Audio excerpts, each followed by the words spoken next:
Hello Transfer It at magandang umaga sa lahat. Samahan ninyo kaming maglinis ng aming store sa pamamagitan ng pag-apply ng 5S rule. Isa, sort, pagbukod. Ang unang hakbang sa 5-ya ay ang pagbukod. Ito ay tumutukoy sa paghihiwalay ng mga kalat mula sa mga bagay na tunay na kinakailangan sa lugar ng trabaho.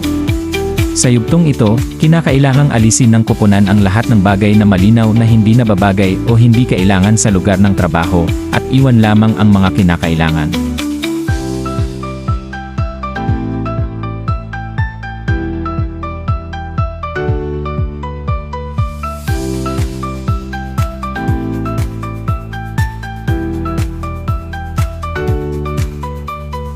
Dalawa, set in order, pag-aayos.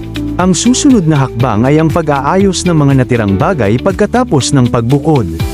Dito, inaayos ang mga kagamitan sa episyenteng paraan gamit ang mga prinsipyo ng ergonomia, upang masigurong bawat bagay ay may nakatakdang lugar at lahat ay nasa tamang lugar.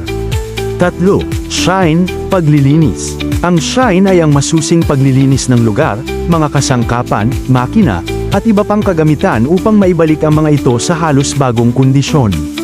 Sa ganitong paraan, mas madaling mapansin ang anumang di pagkakatugma, tulad ng pagtagas ng langis mula sa makina sa maliwanag at bagong pinturang sahig.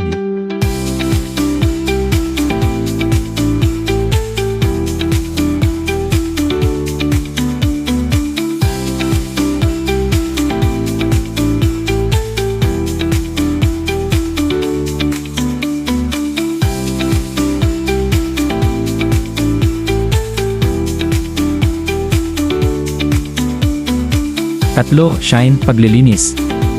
Ang shine ay ang masusing paglilinis ng lugar, mga kasangkapan, makina, at iba pang kagamitan upang maibalik ang mga ito sa halos bagong kondisyon. Sa ganitong paraan, mas madaling mapansin ang anumang di pagkakatugma, tulad ng pagtagas ng langis mula sa makina sa maliwanag at bagong pinturang sahig.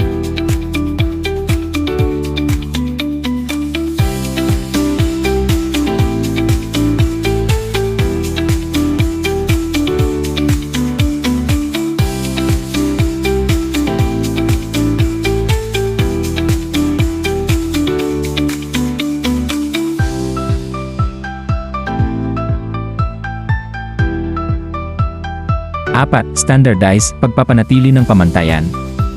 Ang standardize ay ang proseso ng pagsisiguro na ang mga ginawa sa unang tatlong yugto ng 5-la ay nagiging pamantayan. Dito, tiniyak na mayroong magkakatulad na pamantayan at paraan ng pagtatrabaho, isa sa pinakamahalagang prinsipyo ng lean manufacturing.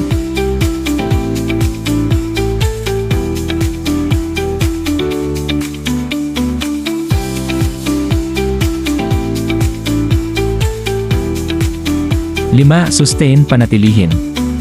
Ang huling hakbang ng 5-la ay ang pagpapanatili, kung saan sinisigurong patuloy na ipinatutupad ng kumpanya ang mga nakaraang hakbang ng 5-la. Kasama rito ang pagpapanatili ng kalinisan, regular na pagsusuri, at patuloy na pagpapabuti.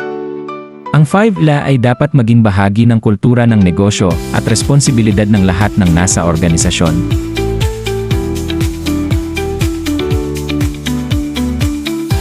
Sa paglilinis, tandaan ang mga pangunahing bagay para maging epektibo at ligtas. Kumuha ng tamang kagamitan, sundin ang mga hakbang sa paglilinis, at gamitin ang mga panlinis ng wasto. Isaalang-alang din ang mga alituntunin sa kaligtasan, at magsuot ng mga protective equipment.